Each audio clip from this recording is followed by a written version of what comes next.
Welcome to the Body Nerd Show, empowering you with the super uncomplicated things you need to know about self-care and movement so that you too can wake up every day pain-free.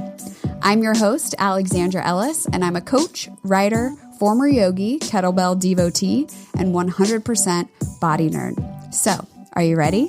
Let's get nerdy! Hey, welcome back. You're listening to episode 17 of the Body Nerd Show. Today is one of those episodes where we are going to get a little bit nerdy, but don't be worried. I'm here to help guide you and make this process as painless as possible. So on today's episode, we are going to talk about fascia, which is probably one of my most favorite things about the body because it's so kind of mysterious and just starting to be a little bit more well known. So if you've ever heard of fascia or fah-sha, depending on who you ask, and you've wondered like, what is that? I'm going to answer that for you today. If you've ever wondered what connective tissue really is, and if your big toe is truly connected to your neck, the answer is it is. Well, this episode is for you. We'll talk about why you should care about this fascinating tissue, and there will be a lot of corny puns, and why you don't want to blast it or try to smash it into submission, but what you should do to keep it happy instead. So the reason why I'm talking about fascia is because it's like the up and coming, pop rising star of the movement world.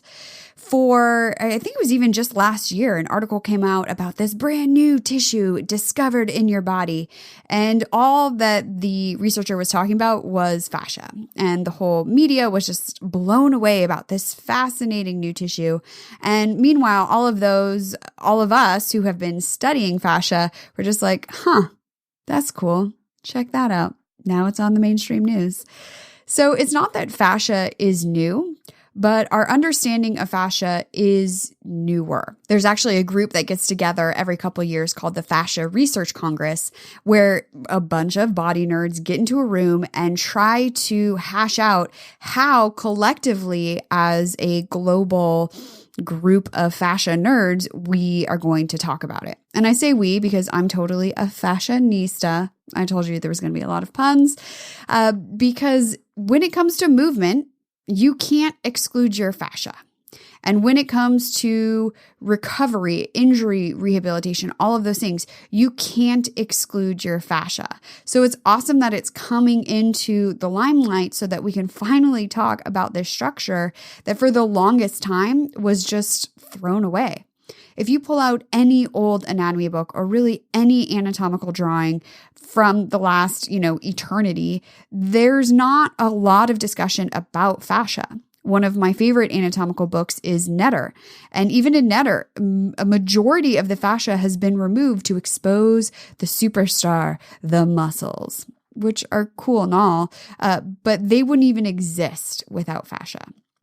Now, this new understanding of fascia has also given birth to a new industry of products designed to blast and smash and change the overall look of your fascia. Now, I've already talked about how I feel about products on this show, so that's no mystery there. But so many of these products, and there is one specifically I have in mind that if you are kind of in the know, you probably know, I'm not going to name it, but they prey on our insecurities about our bodies and really prey on our insecurities about how our bodies look and how we can change it by blasting it. And they even accompany it with these amazing before and after pictures that even had friends of mine, and I'm not going to lie, I thought that too, I wonder if this works. But the bigger question that we have to keep in mind is what is the long-term effect on the body? Because if there's anything, your body responds to slow changes more, and definitely more permanently, because fast changes are hardly ever permanent. They never stick, and they are hardly ever without consequences. So with today's episode and a better understanding of what fascia is and how it works, my goal is for you to be able to go onward with this new confidence and knowledge of how your body works and how to make better decisions about what products you use. So let's dive in. So fascia, what the heck is it? First of all, it's Latin for band or bundle, and that's basically what it is. When anybody talks about connective tissue, whether they know it or not, they are talking about fascia. It is a bunch of different tissues, so there's different types of fascia, and we'll talk about that in just a little bit, but it connects muscles, tendons, bones, and ligaments to one another. So your muscles are encased in multiple layers of fascia, and muscles as we know it and the shape that they take on is because of the fascia. Even the six-pack is because of fascia. So whether or not you can see it is because of another fascia. It's so cool. It's really your body's internal scaffolding system. And you can think of it as the framework or biological fabric that holds your entire body together. And it is the scaffolding that your blood vessels, your nerves, and even other tissues use to hold you and make you look like you. And it covers literally every surface of your body from head to toe, inside to outside. There is fascia everywhere. So now you can get why I thought it was so funny when, the news was like, oh my gosh, this new tissue. And it was just fascia with a new name. It's like new name, but literally same story. And I can understand where the confusion comes into play because fascia is a really big category and you can't really, put one point down or one descriptor and that won't cover all types of fascia. It has a ton of variety. In some places, it's more like a web. And in other places, it's really tough and more fibrous.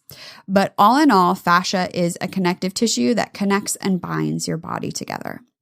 So the first type of fascia that I want you to know about is called superficial fascia. And this is the fluffy, fatty layer that's directly beneath your skin. When I teach group classes and I talk about, the fluff or this, and sometimes some of my students will be like, no, don't call it that. So we just called it superficial fascia. Because anatomically, that's what it is. The layer directly beneath your skin, the fascia there is more like a web, and within that web is where the fat cells are. And so you can't have the fascia without the fat. They are one in the same. And in some places, the fat cells are bigger, and in other places, they're small and fine.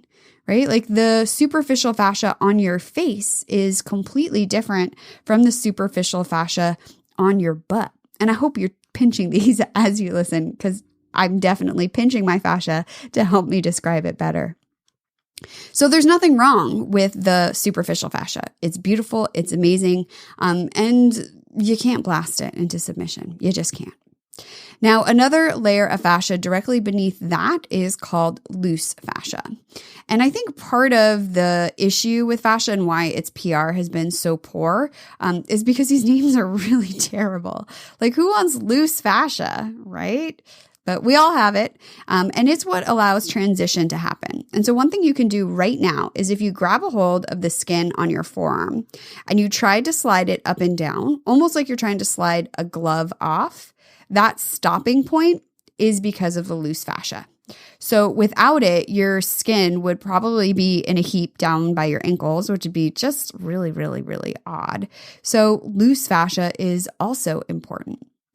Then we have deep fascia, and this is a very important layer because it is the outermost surrounding of our muscle groups. And one of the most famous of fascias is your IT band, or that thick band of connective tissue on the outside of the thigh. Now, here's the interesting thing to note specifically about deep fascia, and that is that it does not stretch. They have done cadaver studies to see how much length they could create in the deep fascia. And what they found was it would only stretch about 3% of its length before it failed. So with that in mind, all of the IT band stretching that you think you're doing is probably not stretching your IT band in the same way. And the better question to ask is, why is my IT band getting tight? Why is my IT band and the specific deep fascia trying to create stability where a muscle is supposed to be? So just file that away. Another famous deep fascia is the fascia on the bottom of your feet, the plantar fascia. So we know of these fascias. We also really, really know when they are inflamed, hence plantar fasciitis, right? That's the inflammation of the fascia. But they're all super, super important. The last type of fascia that's present in your body is called visceral fascia. So even your organs have their own connective tissue layer around them that helps them to slide and glide amongst one another. Now, it's important to know that you have fascia in all of these places because when fascia has too much movement or not enough movement, that can change the state of the tissue. So fascia is comprised of cells and fibers and this really cool goopy stuff called ground substance. And so it's wet and it's fibrous, and depending on the combination of those types of cells that are present in it is what will give you superficial fascia or deep fascia or loose fascia or visceral fascia. But all of fascia relies on movement to stay healthy. That's what helps to maintain the fluid levels in the fascia, because if there's not enough movement, it dries out. And that's not that there's like crispy bits on your insides, but what happens is that ground substance and the moisture inside of the fascia starts to get a little bit thicker. It starts to become a little bit almost like goopier rather than something where, a lot of movement is happening and that moisture level stays constant. So when there is not enough movement, not only does the connective tissue start to dry out, but also it starts to lay down some extra fibers to help it stay stable. So if you've ever heard of collagen fibers, there is collagen in your fascia, and the amount of collagen changes what type of fascia you have. And every day your body is laying down collagen cross fibers. That's just something that happens. It builds them and it breaks them down. But movement is what prevents overgrowth. So if you have an area where you just haven't moved in a long time, your body has been throwing down those collagen fibers and now they're kind of stuck. And so while in healthy tissue, collagen fibers allow for stretch, if you have a ton of collagen cross fibers just like thrown in there, think of Spider-Man and when he shoots, I don't even know what they're called, so I'm sorry, but he shoots the spider web stuff at, the bad guy. Like that's kind of what happens when collagen cross fibering goes haywire. You have a blob of spider web that is going to decrease the movement. When that all gets dehydrated, right? Because it's kind of a cycle. There's less movement happening. It's already dehydrated. Well, that continues to build more of that collagen cross-linking. And now you have inflammation, which is nobody's favorite thing because it hurts. It doesn't feel good. So one of the best things you can do for your fascia, and the number one way to keep it happy, is to keep moving. Plain and simple, right? Keep moving. Now, on the flip side of that, too much of a good thing is still not a good thing. What if we have something like a repetitive stress or repetitive injury, that we are moving a lot in one direction again and again and again and again? This is often the case in fasciitis cases, sort of like plantar fasciitis, that it's the overuse and overloading of that plantar fascia without sufficient time for recovery that leads to the trauma. So your body, for whatever reason, and there's a number of reasons it could be, but let's just say, the ankle is stiff and so the foot is loaded more. Okay. Well, in that case, now that plantar fascia is having to absorb more of the force of you walking. And force meaning just, the weight of your body and gravity and the type of material you're walking on. So one time, fine. But when you're walking, that's a ton of steps. Like I tend to get about 10,000 steps a day. So that's 10,000 repetitions a day that my foot is hitting the ground, that my plantar fascia is having a little bit of stretch and supposed to be recoiling. So if that's happening and the plantar fascia and the foot is not getting the amount of support it needs from the surrounding tissues, well, then it just gets these little tiny micro tears. Which in a normal situation, no problem. Your body takes care of it. It lays down the collagen it needs and all is well. But what if there's, systemic inflammation happening in the body? What if there is just not sufficient time to repair the injury or repair the trauma that's happened overnight? Let's say you went out and ran a half marathon, which I did one time, and I can tell you my feet were messed up after that. So ensuring that you have not only ample rest time, especially for your feet, but just in general, ample rest time on a tissue so that it can recover fully before the next round. So if we go back to this idea of blasting your fascia, doing it every day is not giving the tissue the chance it needs to fully recover. So sure, it might look different because there might be some inflammation happening. There might be a little bit of swelling from that tissue damage. And so what before looked like the skin had some texture, maybe now it looks more smooth and, supple. But that could be because the fascia is injured and it's trying to recover. And when you do that again and again and again and again, that is possibly going to put you into that re-injury or repetitive stress type situation. And really the question that I have not yet seen answered, because there simply hasn't been enough time, is what is the long-term effect of continually injuring the tissue? What will be the effect 10 years from now, 15 years from now, 20 years from now? Are we going to be saying like, oh, wow, my connective tissue is totally saggy now. I wish I hadn't put it through that much stress when I was younger.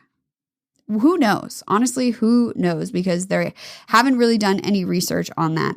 But I can just tell you in general, because of what I know about the body and how it works, slow is always going to serve you better.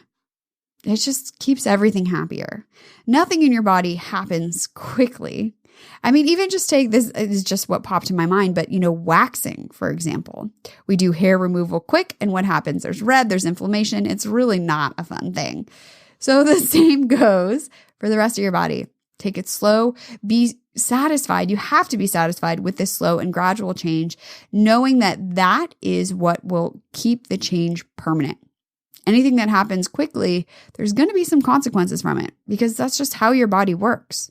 Your body wants to keep everything the same all the time, homeostasis. And so keeping it the same means that we just make our change one step at a time, one step at a time. So what can you do to keep your fascia happy? I hope I haven't been too much of a bummer and you are just like, oh no, my fascia is ruined. It's not ruined. The number one way, and I've already mentioned this, to keep your fascia happy is to make movement happen, specifically in places where it might not be happening. So this is why massage and specifically body work and self-massage are so great, because you can introduce movement where it might not be happening organically. Also, it allows you to introduce movement into your body in a way that's the opposite of what you're doing all day. So even right now, I've been at my desk for a couple hours today, and the front of my shoulders are feeling kind of cranky. And so getting in and doing some body work to just reset my body, that's what's going to help to restore the hydration of everything. That'll help those collagen fibers to not go crazy overgrown. It just helps to keep that homeostasis at a place that is more comfortable for my body.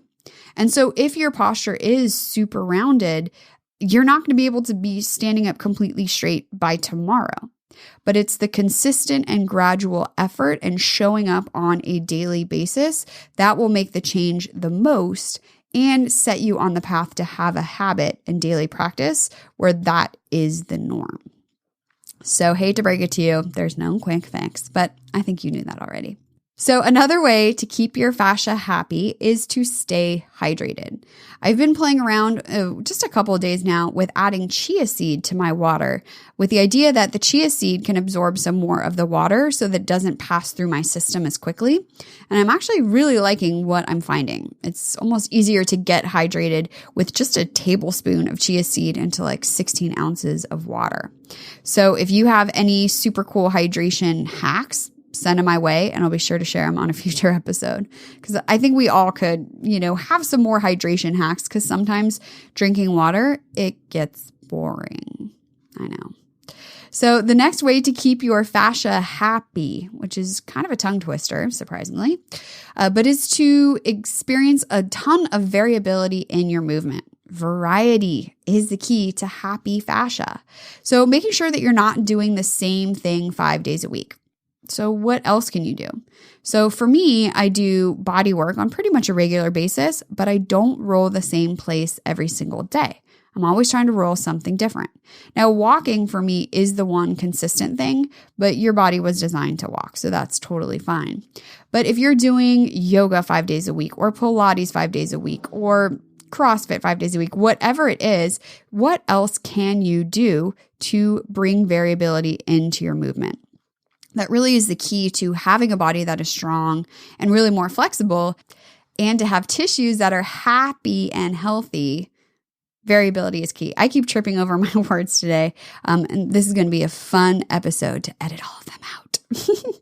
So the last thing is loads. So carrying things that are heavier than your body weight. Your fascia, and honestly, most of the cells in your body, rely on external loads to get stronger. So yeah, there's a ton you can do just body weight, but if you really want to get stronger, and I'm not talking about getting bulkier or like becoming the next Mrs. Olympia or Mr. Olympia, really just being strong enough to move your body through space comfortably, carrying things that are heavier than body weight are going to be key. Because you're doing it anyways, right? When you carry your groceries up the stairs, you're carrying, it's not necessarily more than body weight, but you are carrying an external force. I can carry myself up the stairs, or I can carry myself up the stairs with a case of water. The case of water is going to help challenge and strengthen my connective tissues way more than just carrying myself. So just like that, that's one way I love to do it, which is to go into the grocery store without a cart, or sometimes that handheld basket. And then changing the way I carry the basket, maybe in front of me, maybe on one arm, maybe on the other arm, because remember, variability is key. So making sure that you're not just carrying stuff the same way every single time. And maybe you carry your own bags instead of letting someone else carry it. But don't do that all the time, because that's just too much work. So this is not to say that you have to carry all your own groceries all the time. All I'm encouraging you to do is to look out into your day-to-day life and how can you carry things in a way that adds that little extra bit of strength training to your day-to-day so that your fascia can be happy and healthy and carry you through for another 10,000 miles. Whew. That's a lot about fascia. And there's something about saying fascia happy that had me tripping over my words. So hopefully you have greater success in sharing this episode with a friend or fellow body nerd and not tripping over the word fascia and happy and healthy and tissues. I don't know what my deal is. So here's to asking better questions, moving more, and getting nerdy. We definitely got nerdy today, so I think we should leave it at that. If you enjoyed this week's episode, make sure you hit that subscribe button so that you never miss a future episode. You can even head on over to Apple Podcasts and leave a review. It really helps other body nerds find the show. Come find me on Instagram. I'm at Hala from Mala, and I love the IG stories, so tag me and let me know what your favorite part was. I love seeing you body nerds being nerdy out there in the world. And help me spread the word that your body is super cool and you too can change the unchangeable. There is never a time where you are too old or too far down any path to make some change. So let's do it. And I'll talk to you next week. Life without pain is possible. And if you're ready to break up with all the things that are only giving you temporary relief, I've got just the thing. Head on over to bodynerdshow.com to download a checklist with 9 simple things to soothe yourself when you're in pain. It doesn't have to be complicated, and it won't take you more than 15 minutes a day.